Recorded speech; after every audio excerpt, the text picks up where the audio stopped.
Hello friends, last கொஞ்சம் வீடியோஸில் நான் ஃபெச் ஏபிஐ பற்றி டீட்டெயிலாக உங்களுக்கு எக்ஸ்பிளைன் பண்ணிட்டு இருக்கேன். அதில் இந்த வீடியோவில் ஒரு ஃபைலை எப்படி நம்ம ஏபிஐலேருந்து டவுன்லோட் பண்ணலாம் அப்படின்றத பார்க்கலாம். அதே நேரத்தில் அந்த ஃபைல் ஒரு ஸ்ட்ரீமபிள் ஃபைலாக இருந்துச்சுன்னா, ஒரு வீடியோ ஃபைல், ஆடியோ ஃபைல் அந்த மாதிரி ஏதாவது ஒரு ஃபைலாக இருந்துச்சு, அதை நம்ம ஒரு டேகில் போட்டு ஸ்ட்ரீம் பண்ண முடியும் அப்படின்னு இருந்துச்சுன்னா, அந்த மொத்த ஃபைலையும் நம்ம டவுன்லோட் பண்ணாமல் எப்படி நம்ம ஸ்ட்ரீம் பண்ணுறது அப்படின்னு பார்க்கலாம். இந்த மொத்த ஃபைலையும் டவுன்லோட் பண்ணுறது, ஸ்ட்ரீம் பண்ணுறது இது எல்லாமே ஏபிஐ சைடில் பண்ணுற செட்டப்பில் தான். ஆல்ரெடி நான் ஏபிஐ செட்டப் பண்ணி வச்சிருக்கிறேன். இந்த வீடியோவில் ஃப்ரண்ட் எண்டில் அதை எப்படி நம்ம ஹேண்டில் பண்ணுவோம் அப்படின்னு தான் பார்க்க போகிறோம். என்கிட்ட ஒரு HTML ஃபைல் இருக்குது. இந்த HTML ஃபைலில் நான் எதுவுமே இல்லை, ஜஸ்ட் பாடி டேக் வச்சிருக்கிறேன், ஸ்கிரிப்ட் ஆட் பண்ணியிருக்கிறேன், நம்ம ஜாவாஸ்கிரிப்ட் ஃபைலுக்கான ஸ்கிரிப்ட், டெய்ல்விண்டோட CSS ஆட் பண்ணியிருக்கேன். ஒரு பட்டன் வச்சுக்கலாம், பட்டனுக்கு டவுன்லோட் அப்படின்னு சொல்லிட்டு நான் பேர் கொடுத்துக்கிறேன். இதுக்கு பேசிக்காக கொஞ்சம் ஸ்டைல்ஸ் நான் கொடுத்துக்கிறேன். ஜஸ்ட் நான் கொஞ்சம் பார்டர் கொடுக்குறேன், PX3 PY2 கொடுக்குறேன், கொஞ்சம் ரவுண்டட் கார்னர்ஸ் கொடுக்குறேன். இதை லைவாக பார்க்கலாம். இந்த மாதிரி ஒரு பட்டன் இருக்குது. இந்த பட்டன் கிளிக் பண்ணும்போது ஒரு ஃபைலை ஏபிஐலேருந்து டவுன்லோட் பண்ணுற மாதிரி நம்ம செட் பண்ண போகிறோம். இந்த பட்டனுக்கு நான் ஒரு ஐடி கொடுத்துக்கிறேன், டவுன்லோட் பட்டன் அப்படின்னு சொல்லிட்டு நம்மளோட ஜாவாஸ்கிரிப்ட் ஃபைலில் போயிட்டு இந்த பட்டனை நம்ம ஆக்சஸ் பண்ணிக்கலாம். Download button equal to document.getElementById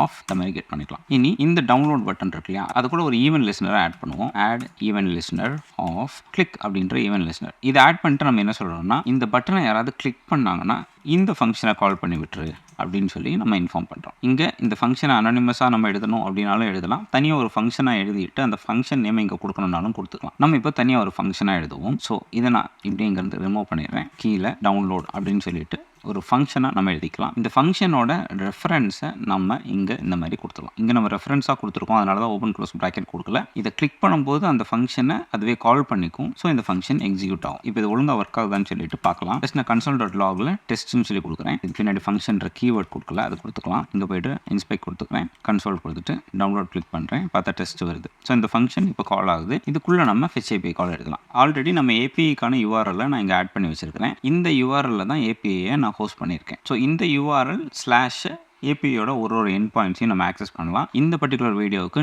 /download அப்படின்னு சொல்லிட்டு ஒரு URL ஏபிஐயில் வச்சிருக்கேன். வழக்கம் போல் நம்ம ஒரு ஃபெச் ஆட் பண்ணிக்கலாம். இதுக்குள்ளே பேக்டிக்ஸ் ஆட் பண்ணி இந்த பேஸ் URL ஃபர்ஸ்ட் நம்ம இங்கே ஆட் பண்ணிப்போம். டாலர் இந்த மாதிரி கொடுத்துட்டு பேஸ் URL கொடுத்தாச்சு. /டவுன்லோட் நம்மளோட ஏபிஐ எண்ட் பாயிண்ட் அப்படி தானே வச்சிருந்தோம்.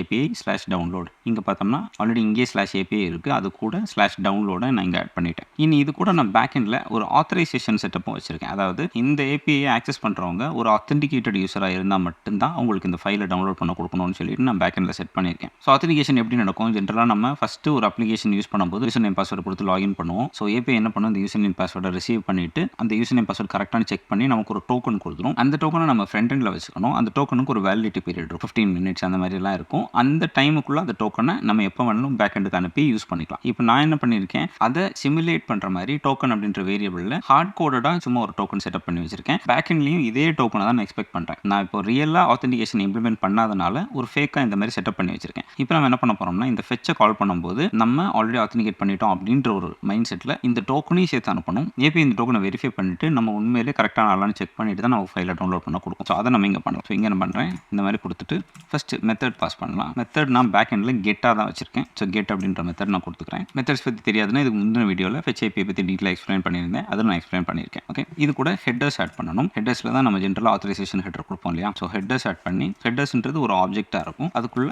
ஆத்தரைசேஷன் அப்படின்ற கீக்கு இந்த டோக்கனை நான் வேல்யூவாக பாஸ் பண்ணிடுறேன். பேக் எண்ட் இந்த ஹெட்டரை ரிசீவ் பண்ணி அதில் ஆத்தரைசேஷன் டோக்கன் இருக்கான்னு பார்த்துட்டு தான் நமக்கு ப்ராசஸ் பண்ணும். இனி இது கூட சேர்ந்து நம்ம பாடியில் எதுவுமே அட்டாச் பண்ண போகிறதில்ல, ஏன்னா நம்ம எதையும் இங்கிருந்து அனுப்பலை, அங்கிருந்து ஃபைலை மட்டும் தான் ரிசீவ் பண்ண போகிறோம். ஸோ இப்போ ஃபெச் கால் நடந்த உடனே என்ன ஆகும் அப்படின்னா, நமக்கு பேக் எண்ட் ப்ராசஸ் ஆகி நமக்கு ஃபைலை அனுப்பும். அதை நம்ம .thenல ஆக்சஸ் பண்ணிக்கலாம். ஸோ .then இங்கே கொடுத்துக்கிறேன். ஏதாவது எரர் வந்துச்சுன்னா அதை நம்ம கேட்ச் பண்ணணும், அதையும் நான் இங்கே கொடுத்துக்கிறேன். இனி .thenக்குள்ளே நம்ம தான் கோடு எழுதணும். கிடைக்கிற ரெஸ்பான்ஸை ரிசீவ் பண்ணுறதுக்கு ஒரு ஃபங்க்ஷன் எழுதிப்போம், ஒரு வேரியபிள் வச்சுக்கலாம், ரெஸ்பான்ஸ்னு சொல்லிட்டு நான் கொஞ்சம் மேலே ஸ்க்ரோல் பண்ணிக்கிறேன். இதே எரர் வந்துச்சு அப்படின்னா அதையும் ஹேண்டில் பண்ணுறதுக்கு நம்ம தான் ஒரு ஃபங்க்ஷன் வைக்கணும். கிடைக்கிற எரர் ரிசீவ் பண்ணுறதுக்கு ஒரு வேரியபிள் வச்சுக்கலாம். இதுக்குள்ளே போய்ட்டு இப்போதைக்கு நான் என்ன பண்ணுறேன், console.logல இந்த எரரை பிரிண்ட் மட்டும் பண்ணுறேன். இனி இந்த ரெஸ்பான்ஸ்க்குள்ளே நம்ம ரெஸ்பான்ஸை ஹேண்டில் பண்ணுவோம். ஃபர்ஸ்ட் நம்ம என்ன பண்ணலாம், சின்னதாக வேலிடேஷன் பண்ணிடலாம். இஃப் நம்ம கிடைக்கிற ரெஸ்பான்ஸ் இருக்கு இல்லையா, அது .ok அப்படின்ற வேரியபிளை கால் பண்ணலாம். இது ட்ரூவாக இருந்துச்சுன்னா சக்ஸஸ்ஃபுல் ரெஸ்பான்ஸ் கிடச்சிருக்குன்னு அர்த்தம், அதாவது 200 சீரிஸ் ரெஸ்பான்ஸ் கிடச்சிருக்குன்னு அர்த்தம். ட்ரூவாக இல்லாத பட்சத்தில் நம்ம என்ன பண்ணலாம், ஒரு எரரை த்ரோ பண்ணலாம். Throw new error.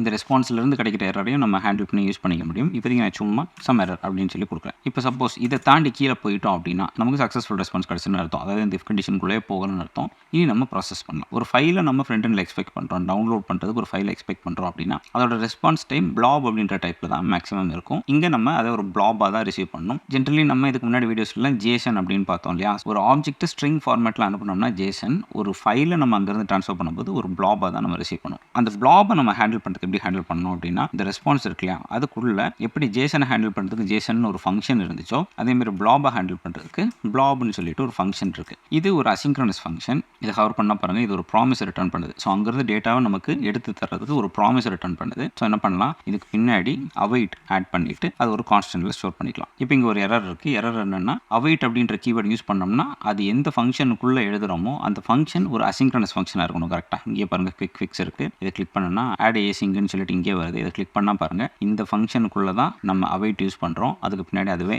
ஏசிங்க் ஆட் பண்ணிக்கிச்சு. இப்போ நமக்கு பிளாப் கிடச்சிருச்சு இல்லையா? இனி நம்ம என்ன பண்ணலாம், கான்ஸ்டன்ட் ஒரு யூஆர்எல் கிரியேட் பண்ண போகிறோம். இப்போ இது ஒரு இன்ஃபர்மேஷனாக நமக்கு கிடச்சிரும். அது மெமரியில் ஸ்டோர் ஆகிருக்கும். அதை நம்ம ஆக்சஸ் பண்ணணும்னா அதை ஒரு யூஆர்எல்ல போட்டு தான் நம்ம ஆக்சஸ் பண்ண முடியும். ஒரு யூஆர்எல் ஜென்ரேட் பண்ணுறதுக்கு ஜாவாஸ்கிரிப்டில் இன்பில்ட்டாகவே மெத்தட்ஸ் இருக்குது. அது என்ன அப்படின்னா, யூஆர்எல் அப்படின்னு சொல்லிட்டு ஒரு ஆப்ஜெக்ட் இருக்குது. அதுக்குள்ளே பார்த்தோம்னா கிரியேட் ஆப்ஜெக்ட் யூஆர்எல் அப்படின்னு சொல்லிட்டு ஒரு மெத்தட் இருக்குது. இதுக்குள்ளே நம்ம ஒரு பிளாப் பாஸ் பண்ண முடியும். இங்கே பாருங்கள், ஒரு பிளாபையோ ஒரு மீடியா சோர்ஸையோ பாஸ் பண்ண முடியும். மீடியா சோர்ஸ் கொஞ்சம் டிஃப்ரெண்டான டாபிக். இப்போ நம்ம பிளாப் மட்டும் பார்ப்போம். இந்த பிளாபை இதுக்குள்ளே இந்த மாதிரி பாஸ் பண்ணோம் அப்படின்னா அது இந்த ஃபைலை மெமரியில் ஸ்டோர் பண்ணி அந்த இன்ஃபர்மேஷனை ஆக்சஸ் பண்ணுறதுக்கு நமக்கு ஒரு யூஆர்எல் செட் பண்ணி கொடுத்துரும். ஸோ இந்த யூஆர்எல் இப்போ ஒரு ஸ்ட்ரிங்காக இருக்கும். அதை வச்சு நம்ம ஆக்சஸ் பண்ணிக்கலாம். பிரிண்ட் பண்ணி மட்டும் உங்களுக்கு இப்போதைக்கு காமிக்கிறேன். சேவ் பண்ணிவிட்டு இப்போ இந்த பட்டனை கிளிக் பண்ணி பார்க்கலாம். கிளிக் பண்ணோம்னா இப்போ ஒரு 2-3 செகண்ட்ஸ் டிலே இருக்கும். இப்போ பார்த்தோம்னா நமக்கு இந்த மாதிரி ஒரு யூஆர்எல் கிடச்சிருச்சு. இனி நம்ம என்ன பண்ணலாம், இந்த யூஆர்எல்ல வச்சு அந்த ஃபைலை டவுன்லோட் பண்ணுறதுக்கு கொஞ்சம் செட்டப் பண்ணலாம். ஓகே, ஸோ சிம்பிளாக நம்ம என்ன பண்ண போகிறோம்னா, நம்ம ஜாவா ஸ்கிரிப்ட்லேயே கோட் எழுத போகிறோம். எப்படின்னா, நம்ம பாடி டேக்குள்ள சும்மா ஒரு ஆங்கர் டேக் ஆட் பண்ணுற மாதிரியும் அந்த ஆங்கர் டேக்கு இந்த யூஆர்எல்ல ஹெச்எஃப்ஆ கொடுத்து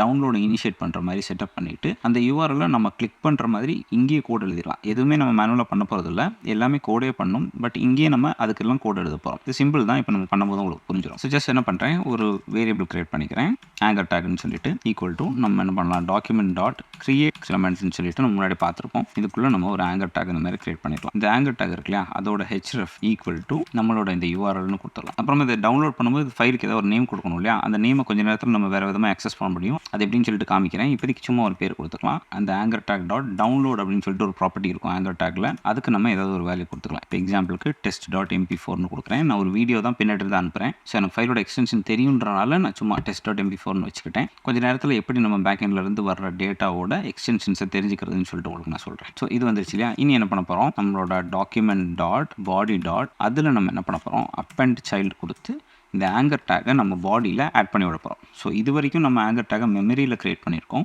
அதை பாடி டேக் கூட அட்டாச் பண்ணி விட போகிறோம். இப்போ நம்ம இப்படி சேவ் பண்ணிடலாம். இங்கே வந்துட்டு ஜஸ்ட்டு இன்ஸ்பெக்ட் கொடுத்து நம்ம இந்த பாடிக்குள்ளே பார்க்கலாம். நான் டவுன்லோட் கிளிக் பண்ணோன்னு பாருங்கள், ஒரு 2-3 செகண்டில் இதுக்குள்ளே ஒரு ஆங்கர் டேக் ஆட்டோமேட்டிக்லி அட்டாச் ஆயிடுச்சு. கரெக்டாக இனி நம்ம என்ன பண்ண போகிறோம், இந்த ஆங்கர் டேக்கை கிளிக் பண்ணுற மாதிரி செட் பண்ண போகிறோம். ஸோ ஏ டாட் கிளிக் அப்படின்ற ஃபங்க்ஷனை நான் கால் பண்ணிட்டேன்னா அந்த ஆங்கர் டேக் கிளிக்கும் ஆயிரும். ஓகே, ஸோ கிளிக் பண்ணோன்னே என்ன ஆகும், நமக்கு ஃபைலில் டவுன்லோட் ஆக ஆரம்பிச்சிடும். அதுக்கப்புறம் இந்த ஆங்கர் டேக் தேவையில்லை. கரெக்டாக ஸோ என்ன பண்ணலாம், இந்த document dot body dot remove child of இந்த ஆங்கர் டேக்கை கொடுத்துட்றேன். ஸோ என்ன ஆகும், கிளிக் ஆனதுக்கப்புறம் ஃபைல் டவுன்லோட் ஆக ஆரம்பிச்சிடும். இந்த ஆங்கர் டேக்கை பாடியிலிருந்து ரிமூவ் பண்ணி விட்டுறோம். இப்போ நம்ம சேவ் பண்ணிக்கலாம். மறுபடியும் செக் பண்ணுவோம். இங்கே வந்துட்டு நான் டவுன்லோட் ஃபைல் கிளிக் பண்ணுறேன். அதுக்குள்ளே அந்த ஆங்கர் டேக் ரிமூவ் ஆயிடுச்சு. இங்கே பார்த்தோம்னா நமக்கு ஃபைலில் டவுன்லோட் ஆயிடுச்சு. இப்போ ஜஸ்ட் இதை கிளிக் பண்ணி ஃபைல் ஒர்க் ஆகுதான்னு பார்க்கலாம். பார்த்தோம்னா பாருங்கள், ஃபைல் ஒர்க் ஆகுது. இவ்வளோ தான் சிம்பிளாக டவுன்லோட் பண்ணுறதுக்கு. இனி அடிஷ்னலாக நீங்கள் தெரிஞ்சுக்க வேண்டிய விஷயம், நமக்கு கிடைக்கிற ஃபைலு என்ன ஃபைலு, அதோட டைப் என்ன, அதோட பேர் என்ன, அதெல்லாம் நம்ம எப்படி தெரிஞ்சுக்கலாம்னு சொல்லிட்டு நான் ஜஸ்ட் உங்களுக்கு காமிச்சிடுறேன். ஸோ எப்படி ஃபெச் APIக்கு நம்ம இங்கேருந்து ஹெட்டர்ஸில் கொஞ்சம் விஷயங்கள்லாம் அட்டாச் பண்ணி அனுப்புகிறோமோ அதேமாதிரி ரெஸ்பான்ஸ் கிடைக்கும் போதும் கொஞ்சம் விஷயங்கள் நமக்கு கிடைக்கும். ஜஸ்ட் நான் உங்களுக்கு இங்கே காமிக்கிறேன். ரைட் கிளிக் பண்ணி இன்ஸ்பெக்ட் கொடுத்துட்டு எலமெண்ட்டுக்கு பதிலாக நெட்வொர்க் டேப் பண்ணணும்னா பாருங்கள், இந்த டவுன்லோடோட API கால் இங்கே தான் கால் ஆயிருக்கு. இதை கிளிக் பண்ணிவிட்டு இந்த ஹெட்டரை கிளிக் பண்ணிங்கன்னா இங்கே பாருங்கள், இந்த URL தான் நம்ம APIக்காக ஆக்சஸ் பண்ணோம். ஆக்சஸ் பண்ணும்போது நமக்கு சக்ஸஸ் ரெஸ்பான்ஸ் கிடைச்சிருச்சு. என்ன கிடைச்சிருக்கு அப்படின்ற இன்ஃபர்மேஷன் ஜென்ரலி இந்த கண்டென்ட் டிஸ்போசிஷன் அப்படின்றதுல இருக்கும்.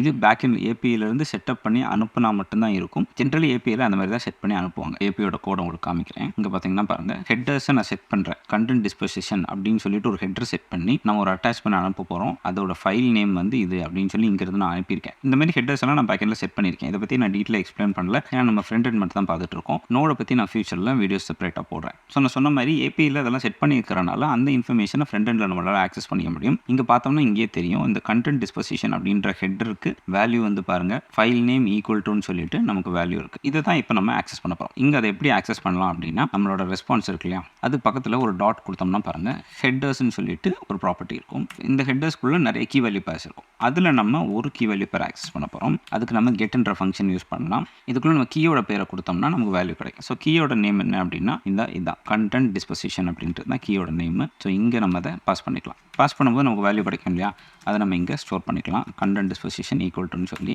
இதை நான் இப்போதைக்கு உங்களுக்கு பிரிண்ட் பண்ணி காமிக்கிறேன். console.logல கண்டென்ட் டிஸ்பொசிஷன் அப்படின்னு சொல்லிட்டு இப்போதைக்கு இந்த டவுன்லோடை நம்ம பண்ண வேண்டாம், இல்லைனா என் மிஷினில் டவுன்லோட் ஆகிக்கிட்டே இருக்கும் இல்லையா, அதனால் இப்போதைக்கு நான் அதை கமெண்ட் பண்ணி வச்சிடுறேன். இங்கே போயிட்டு நம்ம ஒரு தடவையும் கூட கன்சோல் கிளிக் பண்ணி டவுன்லோட் கொடுக்கலாம். நமக்கு நல் வருது. ஓகே, பேக் ஹேண்டில் நான் ஒரு லைன் மிஸ் பண்ணிட்டேன், அதை நான் ஜஸ்ட் எனேபிள் பண்ணிட்டு வந்துடுறேன். ஓகே, இப்போ எனேபிள் பண்ணிட்டேன். இப்போ டவுன்லோட் பண்ணுவோம். கோட் அதே தான் இருக்குது. ஜஸ்ட் நான் டவுன்லோட் கிளிக் பண்ணுறேன். இப்போ பார்த்தோம்னா பாருங்கள் நமக்கு இன்ஃபர்மேஷன் கிடச்சிருச்சு. இதுதான் ஃபைலோட நேமு. ஸோ இந்த ஸ்ட்ரிங்லேருந்து இந்த ஃபைலோட நேமை நம்ம வெளியில் எடுக்கணும். இந்த ஸ்ட்ரிங்கை டபுள் கோட் வச்சு ஸ்ப்ளிட் பண்ணோம்னா நமக்கு என்ன கிடைக்கும், ஒரு அரே ஆஃப் சின்ன சின்ன ஸ்ட்ரிங்ஸ் கிடைக்கும். கரெக்டாக அது எப்படின்னு சொல்லிட்டு பார்ப்போம். இங்கே பாருங்கள், இது டாட் ஸ்ப்ளிட் ஆஃப் சிங்கிள் கோட்டில் டபுள் கோட்டை நான் பாஸ் பண்ணிடுறேன். ஸோ டபுள் கோட்டை வச்சு நம்ம ஸ்ப்ளிட் பண்ணுறோம். இப்போ அவுட்புட் பார்க்கலாம். இப்போ இங்கே பாருங்கள், இது ஒரு பீஸாக கிடச்சிருச்சு, ஃபைல் நேம் ஒரு பீஸாக கிடச்சிருச்சு, கடைசியில் ஒரு டபுள் கோட்டில் தான் நம்ம முடிஞ்சிச்சு, அது ஒரு எக்ஸ்ட்ரா பீஸாக கிடச்சிருச்சு. ஸோ எப்போவுமே அட்டாச்மெண்ட்ஸ் இந்த மாதிரி வருதுன்னா இதை பிரிண்ட் பண்ணிவிட்டு இதில் நம்ம எத்தனாவது எலமெண்ட் எடுக்கணும், லாஸ்ட்லேருந்து ஒரு எலமெண்ட் முன்னாடி எடுக்கணும், இல்லைனா ஃபஸ்ட்லேருந்து ஒரு எலமெண்ட் அப்புறமா எடுக்கணும். கரெக்டாக. ஸோ இந்த மாதிரி நம்ம எடுத்துக்கலாம். இப்போ நான் ஃபஸ்ட்லேருந்து எடுக்கிறதா இருந்தால் இது 0th பொசிஷன், இது ஃபஸ்ட் பொசிஷன். கரெக்டாக. ஸோ ஸ்ப்ளிட் பண்ணி கிடைக்கிற அரேயில் ஃபஸ்ட்டு பொசிஷனில் இருக்கிற எலமெண்ட் எடுத்துக்கலாம். இப்போ பாருங்கள் நமக்கு ஃபைல் நேம் கிடைச்சிருச்சு. இனி சிம்பிள், இந்த ஃபைல் நேமை ஒரு வேரியபிளில் ஸ்டோர் பண்ணிக்கணும். Constant file name equal to இந்த மாதிரி. இனி இந்த ஃபைல் நேமை நம்ம இங்கே கொடுத்துடலாம். சேவ் பண்ணிடுச்சு இல்லையா. இனி நான் ஒரு தடவையும் கூட எனேபிள் பண்ணிவிட்டு நம்ம செக் பண்ணி பார்ப்போம். நான் டவுன்லோட் கிளிக் பண்ணுறேன். ஃபைல் இந்த மாதிரி டவுன்லோட் ஆகி கிடைக்குது. இந்த நேம் தான் நான் கொடுத்துருந்தேன். அவ்வளோதான், சிம்பிளாக நம்ம இப்போ ஃபைலை டவுன்லோட் பண்ணியாச்சு. இப்போ இது வரைக்கும் ஒரு ஃபைலை டவுன்லோட் பண்ணுறது அப்படின்னு பார்த்தோம் இல்லையா. இனி சப்போஸ் நமக்கு ஃபைல் டவுன்லோட் பண்ண வேண்டாம், அதுக்கு பதிலாக ஸ்ட்ரீம் பண்ணால் போதும். இப்போ வீடியோ ஆடியோலாம் நம்ம ஸ்ட்ரீம் பண்ண முடியும் இல்லையா, அந்த மாதிரி ஸ்ட்ரீம் பண்ணால் போதும் அப்படின்னா இந்த பார்ட் நம்ம செய்ய வேண்டிய அவசியம் கிடையாது. அதுக்கு பதிலாக இப்போ நம்மக்கிட்ட URL இருக்கு இல்லையா, இந்த URL நம்ம ஏதாவது ஒரு வீடியோ டேக்குக்கு ஆட் பண்ணி கொடுத்துடலாம். அது இப்போ எப்படி பண்ணுறதுன்னு சொல்லிட்டு நான் காமிக்கிறேன். ஸோ இங்கே நான் என்ன பண்ணுறேன், ஒரு வீடியோ டேக் ஆட் பண்ணிக்கிறேன். அதுக்கு சோர்ஸ் கொடுக்கல, ஜஸ்ட்டு அதுக்கு ஒரு பேர் மட்டும் கொடுத்துறேன். இனி இந்த வீடியோ பிளேயரை கான்ஸ்டன்ட் வீடியோ பிளேயர் ஈக்குவல் டுன்னு சொல்லிட்டு நான் ஸ்டோர் பண்ணிக்கிறேன்.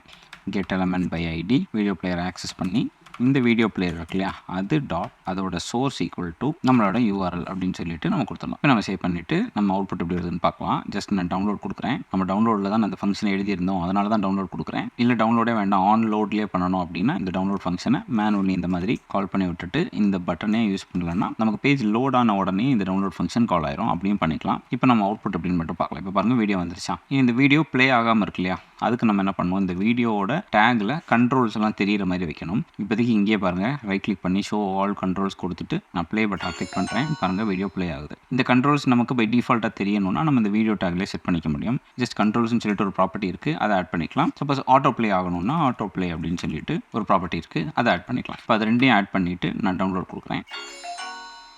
கண்ட்ரோல்ஸும் தெரியுது, ஆட்டோ ப்ளேயும் ஆகுது. இதுக்கு நடுவில் பாருங்கள் கிளிக் பண்ணி நம்ம ஸ்ட்ரீம் பண்ணிக்கலாம். இதோட நெட்வொர்க் டேப் போயிட்டு இங்கே பாருங்கள் நிறைய ப்ளாவாக டவுன்லோட் ஆகிட்டு இருக்கா. நான் ஒரு தடவை கூட ஃப்ரெஷ்ஷாக ரிஃப்ரெஷ் பண்ணிவிட்டு டவுன்லோட் கொடுக்குறேன்.